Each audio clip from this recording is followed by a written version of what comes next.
Nah, ini ada 10 hal mengejutkan yang diumumkan oleh Google ya beberapa waktu lalu teman-teman. Dan sebagian diantaranya bisa mengubah bagaimana cara kita beraktivitas secara online yang mungkin udah jadi habit dan kebiasaan kita ya selama bertahun-tahun. Dan memang berbeda dengan tahun-tahun sebelumnya ya, di mana di Google I.O. itu hampir selalu berat di inovasi OS Android-nya. Tetapi kemarin ini Google seolah lebih tertarik bertahan ya dari OpenAI dengan ChatGPT-nya dan menunjukkan eksistensinya sebagai perusahaan yang terdepan dalam urusan AI dengan melakukan perombakan ekstrim dan besar-besaran ya di produk-produk populer mereka.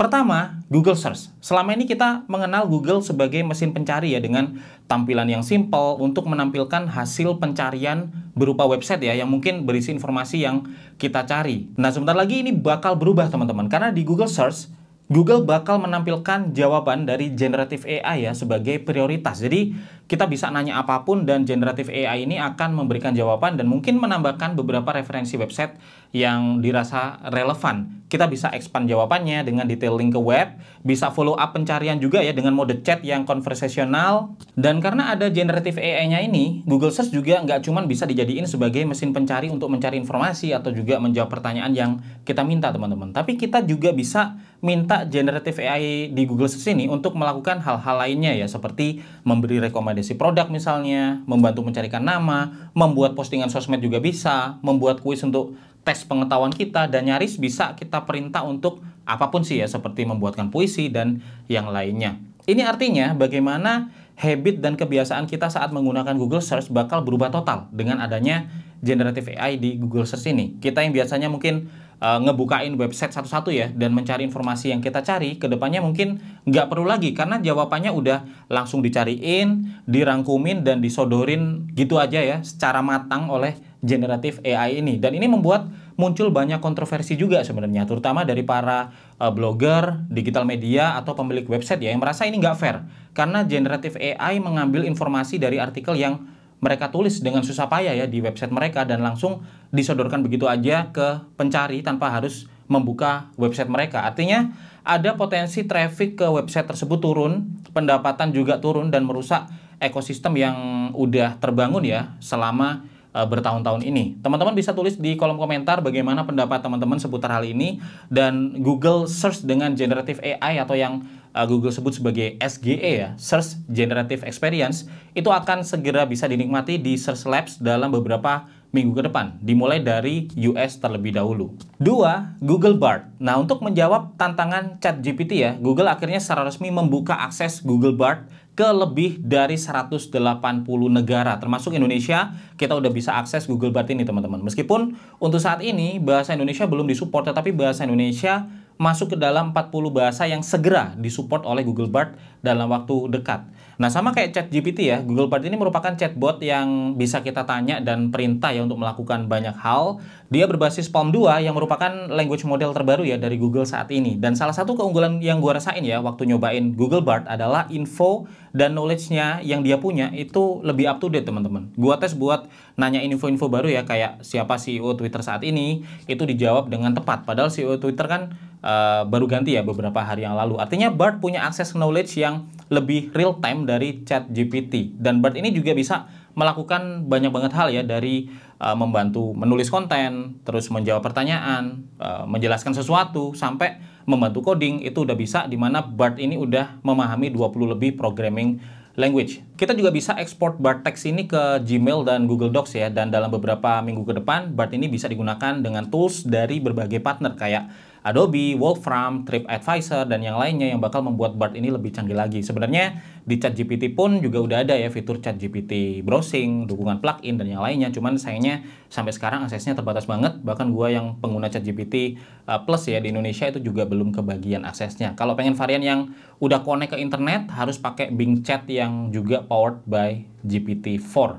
Dan ketiga, Gmail. Generative AI juga dimasukkan ke dalam Gmail dalam bentuk fitur Help Me Write yang bisa kita perintah ya untuk menuliskan email. Jadi ya kita nggak perlu lagi repot-repot nulis email sendiri teman-teman, nulis yang panjang-panjang gitu, nggak perlu lagi. Cukup perintah aja lewat fitur Help Me Write dan AI yang bakal menuliskan email tersebut buat kita. Atau kita tinggal nulis intinya aja, nanti AI yang bakal nerusin dan membuatnya jadi lebih panjang. Jadi ya bisa jadi ke depannya email yang kita terima adalah hasil tulisan AI, lalu kita balas lagi dengan hasil tulisan AI juga. Dunia memang ya udah secanggih itu teman-teman. Dan keempat, fitur yang sama juga akan dihadirkan ke Google Workspace. Jadi Help Me Write ini akan ditanamkan ke Google Docs ya. Jadi kita bisa kayak bikin dokumen dengan dibantu AI, bisa minta dibikinin template tabel misalnya di Google Sheets, bisa suggest prompt dan presentation notes juga ya di Google Slides, bahkan bisa generate gambar sesuai dengan yang kita minta dengan beberapa pilihan style yang berbeda.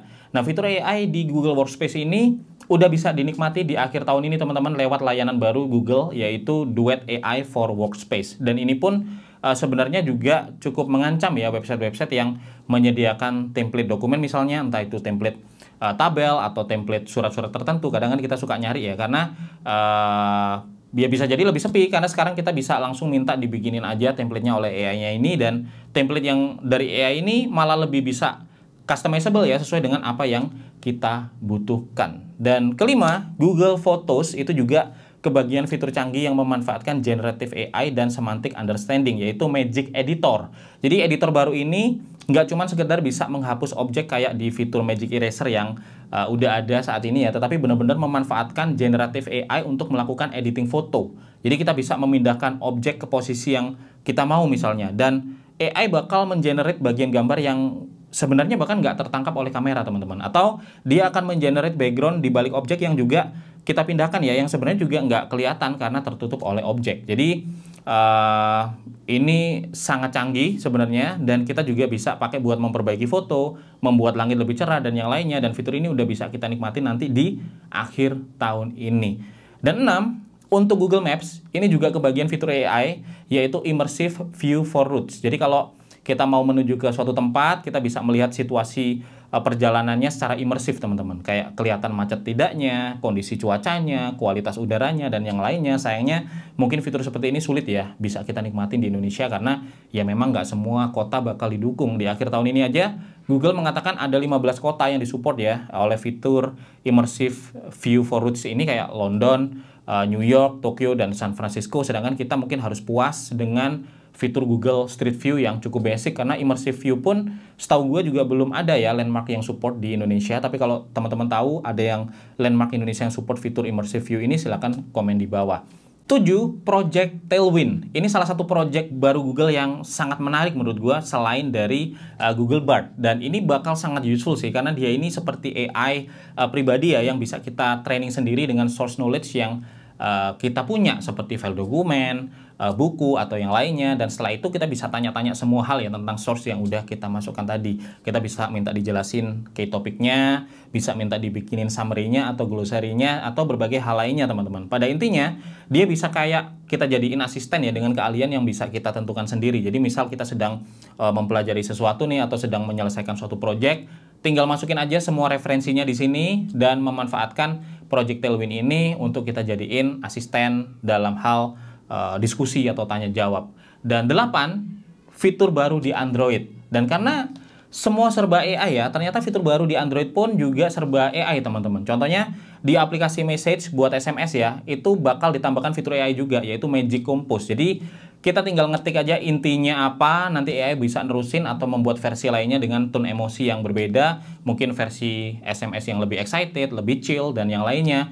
Terus ada fitur AI Generated Wallpaper juga, dimana kita tinggal minta aja dibikinin wallpaper yang kita pengen, pakai prompt ya, nanti AI bakal bikinin wallpapernya dan bisa kita pakai sebagai wallpaper smartphone. Selain fitur yang berbau AI, ada juga fitur lain seperti Cinematic Wallpaper yang akan dirilis bulan depan, terus bisa membuat wallpaper dari emoji dengan pola, ukuran, dan warna yang bisa kita custom ya, yang juga akan dirilis bulan depan, serta jam di lock screen yang bisa kita ubah stylenya teman-teman. Begitu juga dengan tombol shortcutnya. Dan Android juga bakal dapat Find My Device baru yang jauh lebih canggih ya dari sebelumnya, karena sekarang kita bisa mencari lebih banyak device mulai dari headphone, tablet, earphone, dan yang lainnya yang login ke akun Google yang sama. Dan Ada tracker tag juga ya yang bisa kita pasang di barang-barang apapun yang kita pengen, dan nanti bakal bisa kita tracking dari Find My Device ini. Dan menurut gue yang paling menarik ya, ada unknown tracker alerts. Jadi kalau ada tracker yang nggak dikenal nih yang ditaruh di barang kita, maka kita akan dapat alert kalau ada unknown tracker yang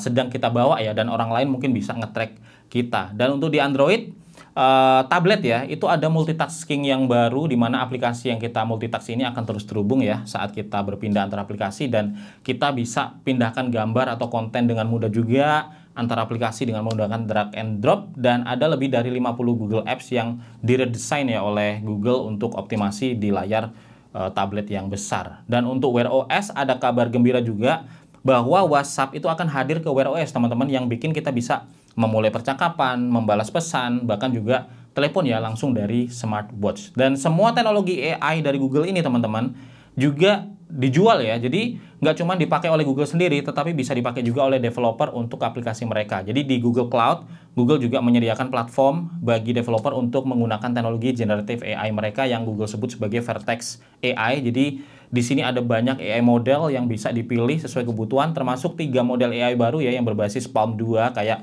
Image Gen untuk generate image, terus ada Cody untuk membantu coding, dan Chirp untuk speech to text yang support 300 bahasa lebih. Jadi teknologi AI-nya ini juga diperjualbelikan oleh Google ya melalui layanan baru mereka, Duet AI for Google Cloud. Dan selain seputar AI dan juga platform serta berbagai produk dan layanan digital mereka ya, Google juga memperkenalkan 3 varian Google Pixel baru yang cukup menarik teman-teman. Pertama ada Google Pixel Tablet, sebuah tablet dengan layar 11 inch dan punya resolusi 2K ya, yang chargernya ini cukup menarik karena berupa charging speaker dock. Jadi ini nggak biasa ya, charging docknya itu sekaligus jadi speaker dan sekaligus juga jadi stand tabletnya. Dia udah built-in dengan Chromecast, specs-nya juga bagus teman-teman ya, dengan chipset Tensor G2 dan security chip Titan M2.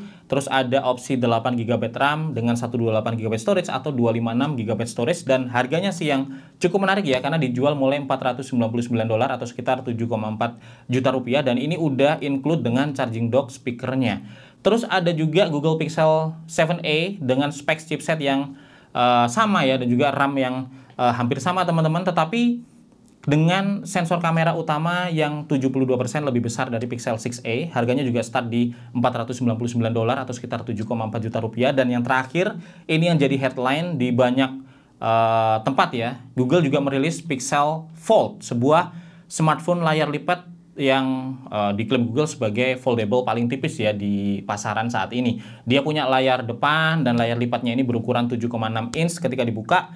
Dia juga pakai multitasking baru Android ya, seperti yang ada di tablet, dengan chipset yang juga pakai Google Tensor G2. Tapi yang bikin agak angkat alis ya adalah ketika mendengar harga jualnya teman-teman, yang dibanderol $1.799 atau sekitar 26,7 juta rupiah. Memang sih di harga ini itu langsung dapat sepaket ya sama Pixel Watch juga, tetapi melihat harga foldable lain ya kayak Galaxy Z Fold 4, memang bisa dibilang harga Pixel Fold ini cukup tinggi teman-teman. Dan semua Google Pixel ini juga bakal kebagian berbagai fitur AI seperti AI for Calling, AI for Translate, dan yang lainnya.